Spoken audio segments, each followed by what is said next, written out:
Hintay mo muna! Hintay mo muna! Ha? Ano? Ang sabi mo? Sabi ko saan tayo pupunta? Ha? Hindi, saan nga? Ganon ang mangyayari kung wala kang intercom. Instead na chill ride, nakakainis. Di kayo magkarinigan, di kayo magkaintindihan.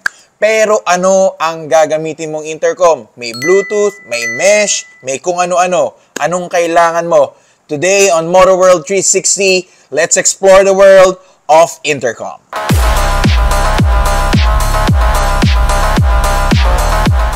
So anong difference between Bluetooth and mesh intercom?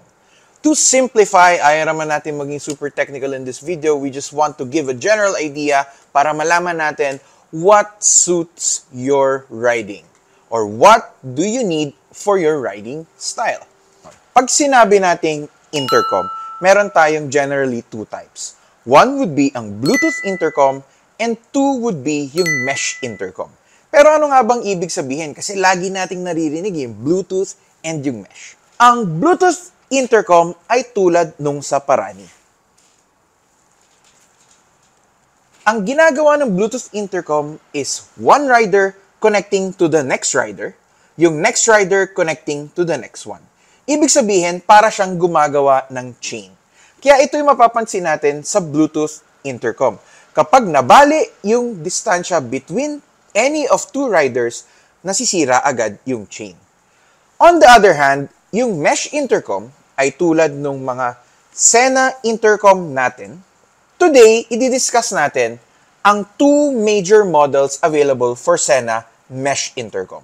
Ang Sena E30 at ang Sena 60S. Ano nga ba ang pinagkaiba? The Sena E30.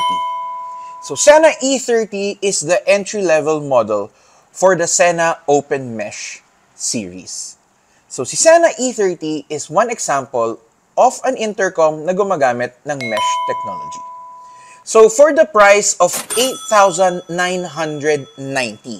meron ka ng model na native sa Mesh 3.0, the latest version of Sena Open Mesh technology. Meron siyang ganito ang itsura ng unit. Meron siyang kasamang interchangeable faceplate in two colors right out of the box. Meron siyang black and meron siyang white. Para pwede natin siyang i-adapt kung ano yung gusto nating color with our helmet. Aside from the included interchangeable faceplates na nasa box, meron din tayong other options for the colors ng ating faceplate. Meron tayong pink, meron tayong blue, and meron din tayong gray. Ano ang key feature of the Sena E30? Basically, it has all the functionalities of a classic Sena Open Mesh intercom for the price of 8,990. Practicality-wise, para sa something nakapresyo lang ng usual clamp kit, meron ka ng full unit of your very own Open Mesh intercom. Unlike other intercom, whether Bluetooth or other intercom na nakiklaim ng mesh connection, sa Sena Open Mesh technology, wala tayong kailangan gawing hosting, hindi natin kailangan mag-pair. Unlike sa na-observe natin or na-experience natin with other intercom, hindi natin kailangan mag-huddle, isa-isang i-connect ang ating mga unit. Sa Sena, ang kailangan natin gawin, pindutin ang mesh button sa taas.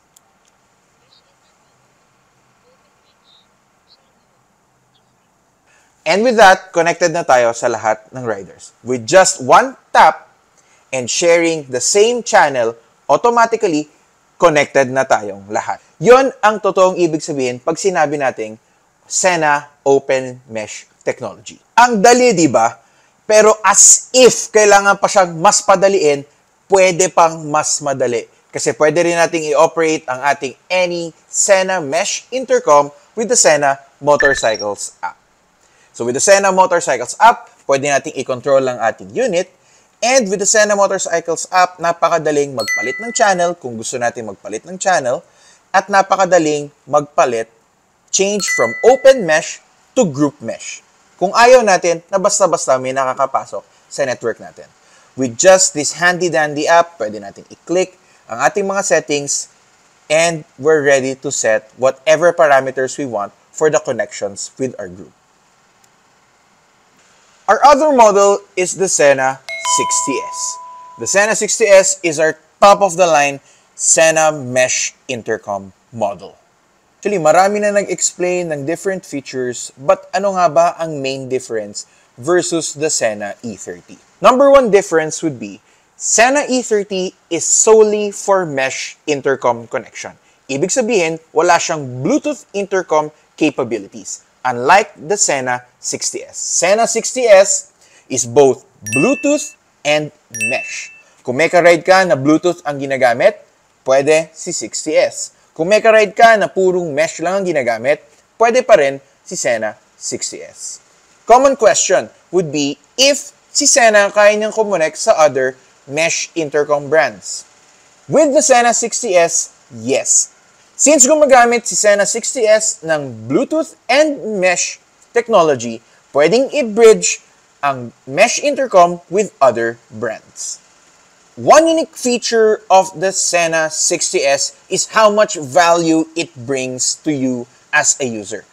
With every purchase of the Sena 60S, aside from the usual technological advances na kasama of the Sena Open Mesh technology, meron ka agad kasamang 2 clamp kits and 2 sets of second generation Harman Kardon speakers. Ibig sabihin, with one purchase of the Sena 60S Open Mesh Intercom, you can have dual helmet setups. One 60S, dalawang helmets agad yung pwedeng kabitan. And with much more. If the Sena E30 has interchangeable faceplates with 2 included in the box, si Sena 60S meron ding interchangeable faceplates with 4 right out of the box. Automatically, nakakabit sa kanya yung ating black na color, and we also have in white, in chrome, and in gray. The Sena 60S is also IPX7 rated, meaning it's waterproof. Sena 60S, being the latest top-of-the-line model of Sena, also comes with magnetic mount. The Sena 60S is also part of the Sena Motorcycles app. And with this, both the Sena 60S and the E30 are actually updated over the air. No need to connect via cables to your laptop. Pwede mo na siyang i-update using just the mobile app of Sena Motorcycles.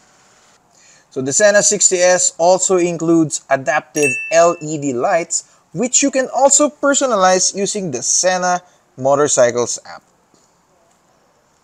And speaking of lights, the Sena 60S also has this very practical flashlight, just in case you need it on the road and in the dark. But if you still can't decide which model is best suited for your needs, don't fret. Easily compare, if-flash natin ngayon sa screen, ang quick comparison of the features of each model. So, sa dami-dami ng pinag-uusapan natin, the main question for every rider would be, anong intercom ang kailangan ko? To simplify, meron lang tayong a few questions you have to ask yourself para malaman anong intercom ang pasok para sa'yo.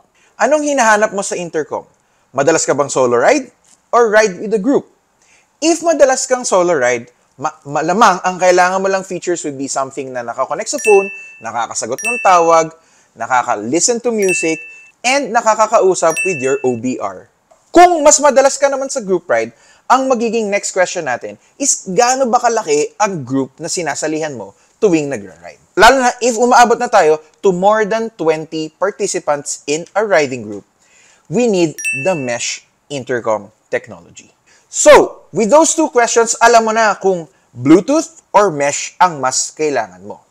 Feel free to visit any Moto Market, Moto World, or Moto Style store nearest to you. Siyempre, iba pa rin if mahawakan natin yung mismong unit, makita natin yung actual, marinig natin yung actual quality of the speakers of a Sena intercom. This has been Jose from Moto World 360, delivering the gear guide every rider needs.